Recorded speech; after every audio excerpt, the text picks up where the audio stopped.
Meski Malang terkenal dengan suasana sejuk, kuliner yang sedap, serta destinasi wisata yang asik, namun kota ini juga menyimpan berbagai cerita mistis di dalamnya. Beberapa ada tempat yang mengandung mitos dan mistis yang juga tak kalah menarik untuk dibahas dan ditelusuri. Dan Besti Sisil Channel, inilah 7 tempat yang menyimpan mitos dan mistis versi Sisil Channel di Kota Malang, Jawa Timur.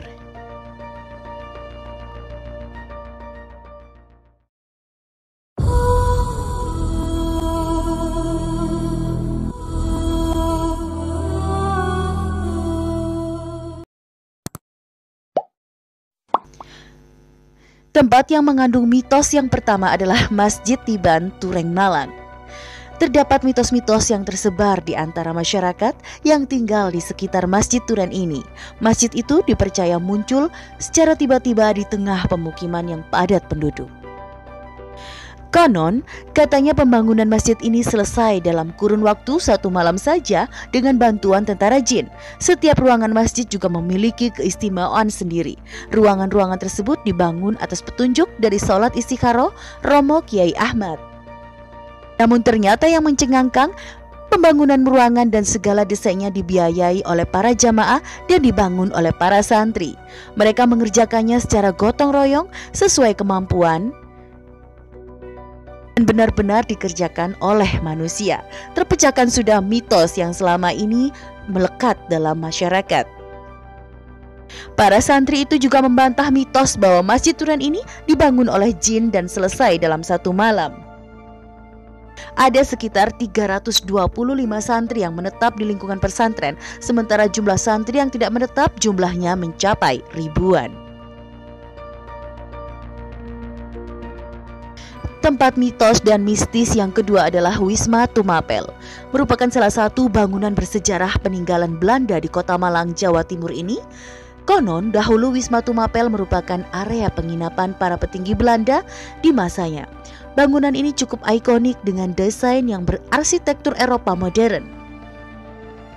Namun sayang, setelah sekian lama bangunan ini kini terbengkelai. Hal ini membuat nuansa misteri, apalagi kesan kurang terawatnya, kian membuat bangunan tampak seram. Menelusuri ruangan demi ruangan, kesan etnik memang terasa.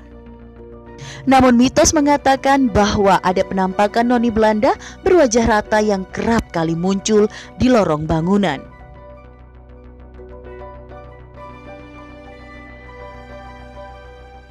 Tempat mitos dan mistis yang ketiga adalah Sumber Taman. Melirik pada pohon besar yang ada di sekitar pemandian Sumber Taman, konon pohon-pohon tersebut telah berusia ratusan tahun. Berdasarkan legenda yang diyakini, lokasi mata air Sumber Taman ini dahulunya merupakan sebuah taman yang sangat indah. Alkisah, ada seorang kakek tua yang melewati taman tersebut.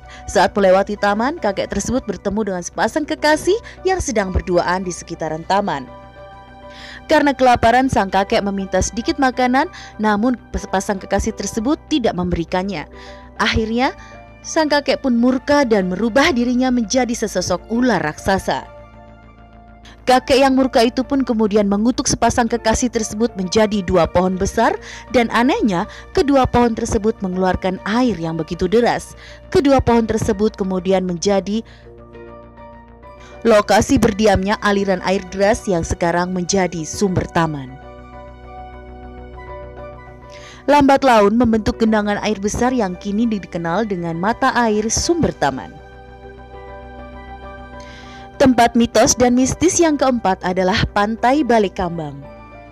Pantai Balekambang terletak di kawasan selatan Pulau Jawa yang konon merupakan daerah kekuasaan Nyi Roro Kidul. Dan mitos yang kedua, dipercaya oleh masyarakat di sana bahwa barang siapa yang mendatangi pantai tersebut bersama orang yang tidak sah secara agama alias pacar, dijadikan hubungannya akan putus atau akan berakhir. Mitos yang ketiga yaitu awet muda. Mitos air di Pantai Balekambang dipercaya dapat membuat awet muda. Oleh karena itu tidak jarang para wisatawan memilih untuk berenang di pantai tersebut. Bahkan seringkali air Pantai Balekambang dibawa pulang ke rumah untuk dipakai mandi. Mitos yang keempat di Pantai Balekambang ini adalah konon katanya ada kekuatan mistis di 7 sumur sekitar Pura Amartajati. Bahkan saat warga atau wisatawan mencoba mengunjunginya secara berurutan, sayangnya kebanyakan merasa tidak sanggup, bahkan saat baru mencapai sumur yang pertama, mereka sudah tak mampu meneruskan perjalanan. Di balik keindahan miniatur tanah lot Bali alias Pantai Balekambang Malang ini ternyata menyimpan begitu banyak mitos dan mistis di dalamnya.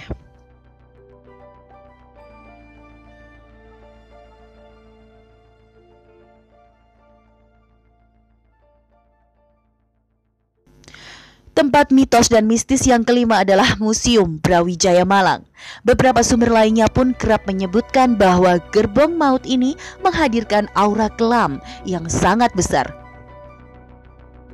Bahkan penampakan hantu muncul tanpa sengaja terabadikan jepretan foto seorang siswi. Peristiwa menyeramkan rupanya bukan sekali terjadi. Beberapa pengakuan pengunjung juga mengalami hal yang sama.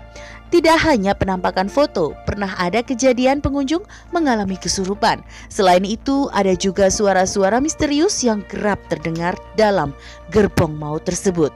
Meski ada cerita mistis, Museum Brawijaya Malang tetap ramai oleh pengunjung, bahkan tak pernah sepi, apalagi ketika weekend maupun hari libur nasional. Aura mistis kian terasa setelah 46 tahanan wafat dalam gerbong maut tersebut. Selama perjalanan, para tahanan tidak diberi makan dan minum oleh para penjajah, dan akhirnya mereka banyak yang mati di gerbong maut tersebut. Tempat mitos dan mistis yang keenam adalah Sumber Jenon. Sumber Jenon ini terletak di Desa Gunung Ronggo, Malang, Jawa Timur. Dalam bahasa Jawa kuno, Ronggo memiliki arti mengayomi.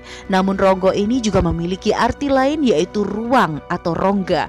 Bicara soal Ronggo, dalam arti yang kedua yaitu rongga, terdapat sebuah rongga atau goa yang terletak di dasar kolam Sumber Jenon ini. Apabila kalian pernah menyelam di Sumber Jenon, mungkin kalian menyadari keberadaan rongga tersebut.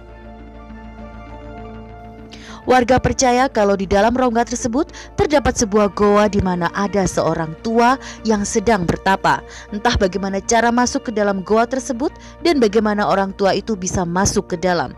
Tapi konon kabarnya ada orang tua itu di dalam sana. Kadang orang tua itu bisa muncul dan terlihat dengan mata telanjang, dan juga terkadang tidak bisa. Mitos yang kedua, bila berenang di Sumber Jenon ini, jangan heran apabila kalian ditemani oleh ikan dewa. Ikan dewa adalah ikan yang sangat besar. Tempat yang ketujuh adalah Wisma Erni.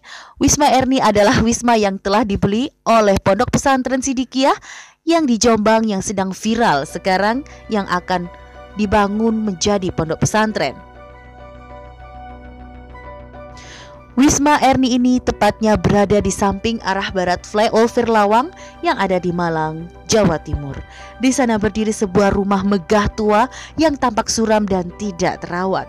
Wisma yang berdiri sejak tahun 1996 ini cukup dikenal dengan masyarakat Malang. Sebelum dijadikan bangunan, tanah yang ditempati bangunan ini adalah kuburan. Konon, masyarakat setempat telah meminta untuk tidak membangun bangunan tersebut. Namun peringatan itu tidak dihiraukan. Bangunan ini dinamakan Wisma Erni karena pemiliknya bernama Erni. Erni merupakan perempuan istri kedua oleh pengusaha kaya raya asal Tionghoa yang tewas dibunuh di kediamannya. Namun saat ini sudah tidak seram lagi karena sudah dalam proses pembangunan oleh Pondok Pesantren As-Sidikiyah Jombang yang sedang viral saat ini. Jangan lupa subscribe, like, share, dan komen jika kalian suka dengan channel ini. Sampai jumpa di video sisil channel berikutnya. Bye-bye.